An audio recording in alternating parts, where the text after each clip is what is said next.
শুরুতেই আমি নিজেকে স্মরণ করিয়ে দিতে চাই যে কেবল জ্ঞানের অধিকারী হওয়া, আরবি ভাষা বোঝা, অথবা রসুল সাল্লাল্লাহু আলাইহি সাল্লামের হাদিস বোঝা, অথবা সিরাতের প্রেক্ষাপট জানা, বা কোরআনের সহায়ক জ্ঞান থাকা, কোরআনের জ্ঞান থাকা, দ্বীনের জ্ঞান থাকা আর দ্বীন নিয়ে গভীরভাবে চিন্তা এক জিনিস নয়।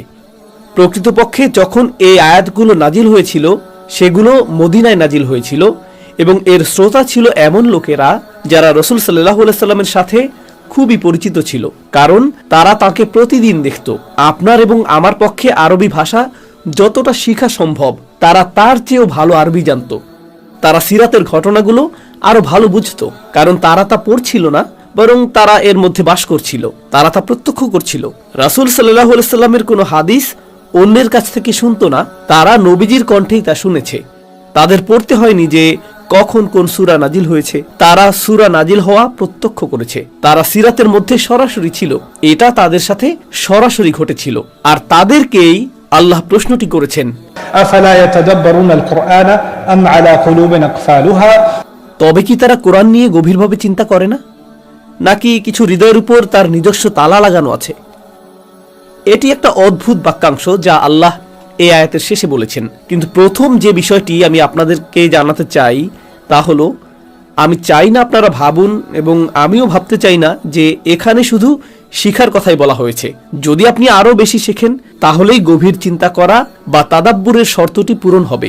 এখানে আরেকটি লক্ষণীয় বিষয় হলো, আমরা কোনো কিছু নিয়ে ভাবা বা গভীর চিন্তা করাকে একটি বুদ্ধিবৃত্তিক অনুশীলন বলে মনে করি। এটা এমন কিছু যা নিয়ে আমাকে অনেক ভাবতে হবে, কিন্তু এই আয়াতে আল্লাহ কোরআনের তাদাব্বুরকে কুলুব অর্থাৎ হৃদয়ের সাথে সম্পর্কিত করেছেন।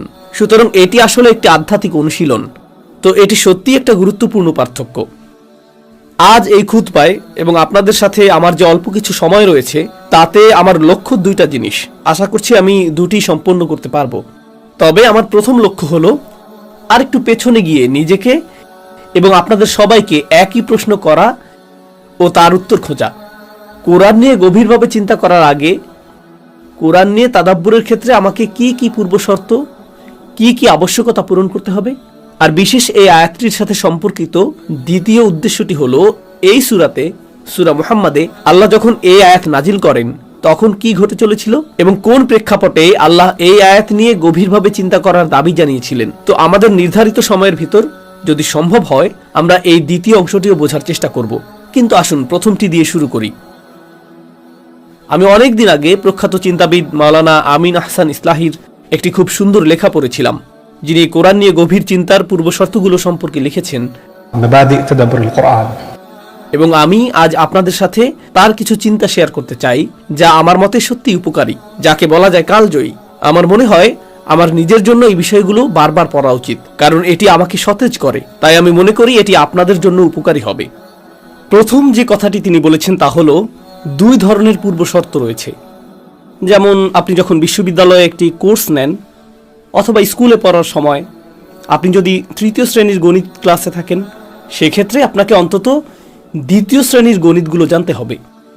আপনি যদি জীববিজ্ঞান 2 নিতে চান, আপনাকে প্রথমে জীববিজ্ঞান 1 সম্পর্কে জানতে হবে।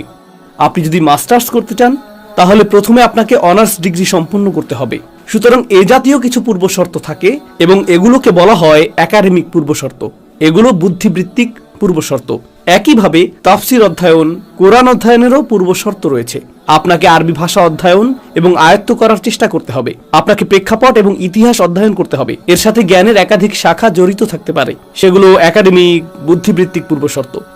কিন্তু এই আলোচনাটি তা নিয়ে নয়, সেগুলো তো আছেই। আমরা উলুমুল কোরআন এবং উলুমুত তাফাসিরের সাথে বেশ পরিচিত, জ্ঞানের সেই শাখাগুলো বিদ্যমান এবং আমরা সেগুলোর সাথে পরিচিত। এগুলো হলো ভিন্ন ধরনের পূর্বশর্ত। এগুলো আমাদের হৃদয়ের জন্য পূর্বশর্ত। এগুলো এমন পূর্বশর্ত যা মনস্তাত্ত্বিক। যেমন এক্ষেত্রে আমার মানসিকতা কেমন থাকতে হবে। আপনাদের মধ্যে অনেকেই বিশ্ববিদ্যালয়ের ছাত্র, আপনাদের অনেক শিক্ষক রয়েছেন, তারা শুধু আপনাদের বলেন না আমরা এই বইটি পড়ব, আমরা এই বিষয়ে জ্ঞান অর্জন করব, তারা সেই বিষয়ের জন্য আপনাকে মানসিকভাবে প্রস্তুত করার চেষ্টা করেন। কিছু শিক্ষক আবার আপনার আত্মবিশ্বাস নষ্ট করার ক্ষেত্রে সত্যি দুর্দান্ত কাজ করেন। ক্লাসের প্রথম দিনেই তারা বলেন তোমাদের বেশিরভাগই ফেল করবে, আমি শুধু তোমাদের জানিয়ে রাখতে চাই। তারা শুরু থেকেই আপনাকে ব্যর্থতার জন্য প্রস্তুত করেন। আবার অন্য শিক্ষকরা এসে বলবেন আমি মনে করি তোমরা সবাই A+ পাবে, শুধু তারা ছাড়া যারা এটা চাও না। কিন্তু আমি এখানকার সবাইকে A+ দিতে প্রস্তুত। সুতরাং এটি একটি ভিন্ন মানসিকতা, তাই না? আর আপনার শিক্ষক, আপনার অধ্যাপক, যে কোর্সটি আপনি নিতে যাচ্ছেন সে সম্পর্কে আপনার ধারণা, এই সব কিছুই প্রথম কথাগুলোর কারণে বদলে যায়। তাহলে চলুন এরকম কিছু পূর্ব শর্ত নিয়ে ভাবা যাক।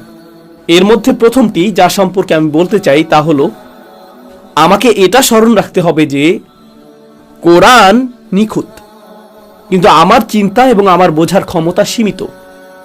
আর কোরআনের মাঝে যে প্রজ্ঞা আছে এবং আল্লাহ আমাকে এই যে কম্পিউটারটি দিয়েছেন যার একটি সীমিত প্রসেসর আছে, তাদের মধ্যে একটি বড় পার্থক্য রয়েছে। এটি কেবল সীমিত পরিমাণেই ধারণ করতে পারে। তাই কোরআন এবং এর অসীম প্রজ্ঞা আমি হয়তো কখনোই পুরোপুরি বুঝতে পারবো না। এখন যা ঘটে, আপনি যখন অন্য একটি বই পড়েন, কেউ বলল, ওহ এই বইটা আমার পছন্দ, প্লিজ এটা পড়ো, অন্য কোনো বই, আপনি তা পড়লেন, প্রথম অনুচ্ছেদটি আপনার কাছে অর্থবহ মনে হলো না, আপনি বললেন, ওহ বইটা বেশ বাজে, এটি এক জিনিসের কথা বলছে, তারপর আবার অন্য কিছুর কথা বলছে, এটি সুসঙ্গত নয়, এটি এমনকি যৌক্তিকও নয়, আমি এই বইটা পছন্দ করি না। আর আপনি রকমারি বা অন্যত্র গিয়ে একে 1 স্টার এবং মন্দ রিভিউ দেন, কারণ এটি আপনার প্রত্যাশা পূরণ করেনি। আপনি চমৎকৃত হওয়ার আশায় এটি পড়তে এসেছিলেন, আর আপনি দেখলেন যে এটি ততটা নিখুঁত না, তাই আপনি একে খারাপ রিভিউ দিলেন। আমরা সব কিছুর সাথেই এমনটা করে থাকি। আমরা রেস্তোরাঁ রিভিউ দেই, আমরা বইয়ের রিভিউ দেই, আমরা প্রবন্ধের রিভিউ দেই, আমরা সিনেমার রিভিউ দেই, আমরা তথ্যচিত্রের রিভিউ দেই, আমরা সব কিছুর রিভিউ দেই, আমরা সমালোচনা করি, আমরা সমালোচনার সংস্কৃতিতে বাস করছি। তাই আমাদের মন এখন সব কিছুরই সমালোচনা করার জন্য প্রোগ্রামড হয়ে আছে। এমন কোনো খাবার নেই যা আপনি খান, এমন কোনো ভিডিও নেই যা আপনি দেখেন, সোশ্যাল মিডিয়ার প্রতিটি ভিডিওর নিচে মন্তব্য থাকে, সমালোচনা থাকে। আমি এটা ভালোবাসি, আমি এটা ঘৃণা করি, এটা ছিল আমার সময়ের অপচয়, আমি আমার জীবনের 120 সেকেন্ড হারালাম, ইত্যাদি ইত্যাদি, অবিরাম সমালোচনা। তো আমরা এখন সমালোচনার দ্বারা প্রোগ্রামড হয়ে আছি, সচেতনভাবে এবং অবচেতনভাবে। এক্ষেত্রে একজন মুসলিমের সাথে কি ঘটে? যে মুসলিম আল্লাহর বাণী নিয়ে ভাবতে চায়, তার জন্য কি বিপদ ঘটতে পারে? অবচেতনভাবে, যদিও সচেতনভাবে আপনি জানেন কোরআন নিখুঁত, কিন্তু অবচেতনভাবে আপনি ভুলে যেতে পারেন, আপনার মন স্মরণ রাখতে পারে কিন্তু অন্তর ভুলে যেতে পারে যে কোরআন নিখুঁত। আপনি কোরআন পড়ছেন আর আপনার অবস্থা, কিভাবে এটা যুক্তিসঙ্গত হতে পারে? আমি এটা বুঝতে পারছি না, এখানে আসলে কি হচ্ছে, এটা বোঝার উপায় কি? আর এটা এরকম কেন? এই আয়াতগুলো একসাথে কেন? এগুলো তো একে অপরের সাথে সম্পর্কযুক্ত মনে হচ্ছে না। আপনি মনে মনে সমালোচনা করতে শুরু করেন, তাই না? আর এটা উপকারে আসে না। যখন আপনি, কারণ ইন্টারনেট হলো বিভিন্ন ধরনের এক মুক্ত বাজার, সেখানে লক্ষ লক্ষ এমনকি crore crore video, article, post আছে যা কোরআনের সমালোচনা করে, কোরআনের বৈপরীত্য, কোরআনের ভুল। মানুষ আমাকে এই জিনিসগুলো পাঠায়, আপনি এই সমালোচনাটা দেখেছেন, আপনি এই ভিডিওটা দেখেছেন, তারা দেখাচ্ছে যে কোরআনে ভুল আছে, ইত্যাদি ইত্যাদি। কেন এই ধরনের মানসিকতা? কারণ আমাদের মানসিকতাই সমালোচনাপূর্ণ হয়ে গিয়েছে। যেভাবে আপনি অন্য সব কিছুকে দেখেন, যেভাবে আপনি পিৎজা অর্ডার করে খাবার আগে বলেন আমি এটাকে 3 স্টার দেব, যেভাবে আপনি একটি বই বা পণ্য বা অন্য কিছুকে দেখেন, যখনই আপনি কোরআনকে সেভাবে দেখতে শুরু করবেন, বুঝতে হবে আল্লাহর বাণী নিয়ে গভীরভাবে চিন্তা করার ক্ষমতা আপনার ইতিমধ্যেই চলে গেছে। আপনি শুরু করার আগেই ব্যর্থ হয়েছেন, আমি শুরু করার আগেই ব্যর্থ হয়েছি। আমাকে কোরআনের কাছে একটি অন্তর নিয়ে, একটি সচেতন অন্তর নিয়ে আসতে হবে যে এটি নিখুঁত। আর আমার কাছে যখন কোনো কিছু যুক্তিসঙ্গত মনে হয় না, তার কারণ হলো আমার জ্ঞান এবং আল্লাহর বাণী উপলব্ধি করার ক্ষমতা সীমিত। বস্তুত সূরা ফাতিহার পরে কোরআনের প্রথম দীর্ঘ সূরা, সূরা বাকারাতে আল্লাহ আমাদেরকে একটি সূচনা প্রদান করেছেন। তিনি আলিফ লাম মিম দিয়ে শুরু করেছেন। যে কেউ আলিফ লাম মিম পড়লে বলবে আমি জানি না এর অর্থ কি, আমি বুঝতে পারছি না এর অর্থ কি, এটা এখানে কেন? আগের সূরাতে বলা হয়েছে আমরা আল্লাহর কাছে হেদায়েত চাই। যখন আপনি আল্লাহর কাছে হেদায়েত প্রার্থনা করেন, তখন তার প্রতিটি কথা আমার কাছে অর্থপূর্ণ হওয়া উচিত, যাতে আমি তা অনুসরণ করতে পারি। আর এরপরেই কোরআনে আমরা প্রথম যা পড়ি তা হলো আলিফ লাম মিম। আমি এর কিছুই বুঝতে পারছি না। সূচনাটি এরকমই। সবার আগে নিজেকে বিনয়ী করুন।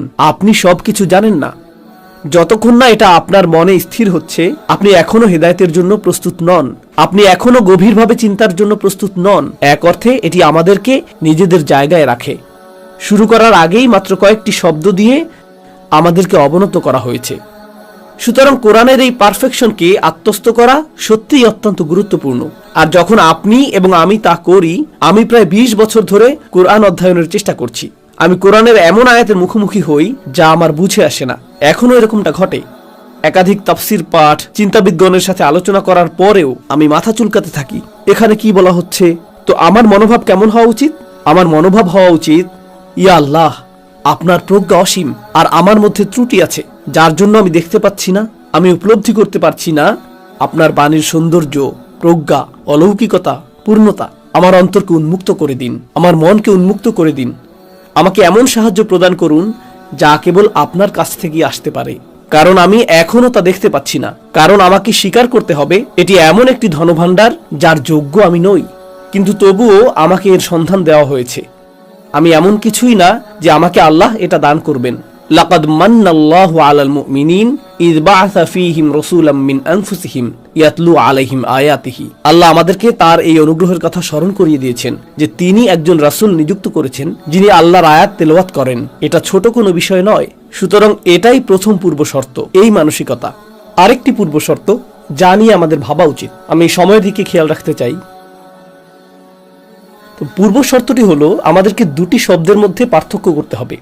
শব্দগুলো মনে রাখা সহজ। জ্ঞান এবং হেদায়েত দুটি ভিন্ন জিনিস। মানুষের জ্ঞান বৃদ্ধি পেতে থাকে। যখন আপনি শিশু থাকেন আপনি খুব কম জানেন। 2 বছর বয়সে আপনি খুব কম জানেন। 3 বছর বয়সে আপনি একটু বেশি জানেন। 4 বছর বয়সে আপনি আরেকটু বেশি জানেন। 40 বছর বয়সে আপনি আরো বেশি জানেন। 70 বছর বয়সে আপনি আরো বেশি জানেন। 75 বছর বয়সে আপনি আরো অনেক বেশি জানেন। আপনার জ্ঞান ক্রমাগত বাড়ছে। যেমন আপনার অভিজ্ঞতা বাড়ছে, যেমন আপনার পড়াশোনা বাড়ছে, আপনার জ্ঞানও বাড়ছে। জ্ঞান নিচে নামে না, এটি কেবল উপরে উঠে। কিন্তু হেদায়েত কোনো ঊর্ধ্বমুখী চার্ট নয়। হেদায়েত একদিন উপরে, পরের দিন নিচে, একদিন উপরে, পরের দিন পাহাড় থেকে নিচে পড়ে। একদিন খুব খারাপের দিকে যাচ্ছে, রমজানে কিছু উন্নতি হচ্ছে, তারপর ঈদের পর কিছু একটা ঘটে যায়। আর হেদায়েতের ক্ষেত্রে তালিকাটি খুব অস্থিতিশীল দেখায়, জ্ঞানের তালিকাটি বেশ ভালো দেখায়। হেদায়েতের তালিকাটি খুবই অস্থিতিশীল। মুসলিমদের সাথে যা ঘটে, আমার সাথে বা সবার সাথেই ঘটতে পারে, তা হলো আমরা ভুলে যাই। আমরা কোরআনের কাছে প্রথমেই জ্ঞানের জন্য আসব না, আমরা কোরআনের কাছে প্রথমে হেদায়েতের জন্য আসব। দেখা যায় যে আমরা এমন কিছু পড়ি যা আগেও পড়েছি, তখন কি বলি, ও এই খুতবাটি তো সূরা আসর নিয়ে, আমি সূরা আসর 1000 বার শুনেছি ভাই, আমি ইতিমধ্যেই এটা জানি। হ্যাঁ, আপনার জ্ঞান আছে, কিন্তু বিষয়টি হলো আপনি বলতে পারবেন না যে যেহেতু আমার জ্ঞান আছে তাই আমার হেদায়েতও আছে। হেদায়েত সেভাবে কাজ করে না। হেদায়েত হলো পানির মতো। আপনি বলেন না যে গত সপ্তাহে আমি 1 গ্লাস পানি খেয়েছি, এখন আবার পানির কি প্রয়োজন। আল্লাহ কোরআনকে বৃষ্টির সাথে, পানির সাথে তুলনা করেন। তিনি যুক্তিসঙ্গত কারণেই এটা করেছেন, কারণ পৃথিবীকে বারবার পুষ্ট করতে হয়। তো দ্বিতীয় যে জিনিসটি আমাকে কোরআন নিয়ে গভীরভাবে চিন্তা করতে সাহায্য করবে তা হলো আমি উপলব্ধি করব যে যদিও আমি এর থেকে শিখছি, এর থেকে জ্ঞান আহরণ করছি, জ্ঞান কখনোই লক্ষ্য ছিল না। মূলত হেদায়েতই ছিল লক্ষ্য। জ্ঞান অর্জন করা হচ্ছে চমকপ্রদ তথ্যের জন্য নয়। আমি এজন্য কোরআনের ইয়ারাব শিখছি না, বা বালাগাত অধ্যয়ন করছি না, বা বিভিন্ন তাফসীর অধ্যয়ন করছি না, অথবা বিভিন্ন পরিভাষা, মতপার্থক্য বা কোন সূরা বা আয়াতে তাফসীরকারকদের মতের অমিল বা বিভিন্ন কিরাত শিখছি না। আমি এই সব শিখছি না চমকপ্রদ তথ্যের জন্য, যাতে আমি তা উদ্ধৃত করতে পারি অথবা বলতে পারি যে আমি এই বই এবং এই বই পড়েছি। না, এই সব কিছুই আসল লক্ষ্যের দিকে একটি পদক্ষেপ মাত্র। আমি আল্লাহর কাছে হিদায়াত চাই, এই জন্যই এই কিতাব পাঠানো হয়েছে, তথ্যের কারণে নয়। এবং সেই তথ্য যে জিনিসের দিকে নিয়ে যায় তা হেদায়েতের দিকে নিয়ে যায়। এবং আমার অন্তরকে সর্বদা সচেতন থাকতে হবে যখন আমি কিছু অধ্যয়ন করছি। এখানে আল্লাহর পক্ষ থেকে হেদায়েত কোথায় রয়েছে? আল্লাহ এখানে আমার কাছ থেকে কি চান? লক্ষ্যটা আসলে কি? কারণ আল্লাহ যা কিছু বলেন তার একটা উদ্দেশ্য আছে, একটি লক্ষ্য আছে, এবং সেই 1 নম্বরের লক্ষ্যটি হলো আমার নিজের হেদায়েত। সুতরাং এটি দ্বিতীয় পূর্ব শর্ত যা আমাকে কোরআন নিয়ে গভীরভাবে চিন্তা করতে সাহায্য করবে। এটা ছাড়াও আরেকটি পূর্ব শর্ত। এই পূর্ব শর্তটি দ্বিতীয়টির সাথে সম্পর্কিত, আর তা হলো তৃষ্ণা।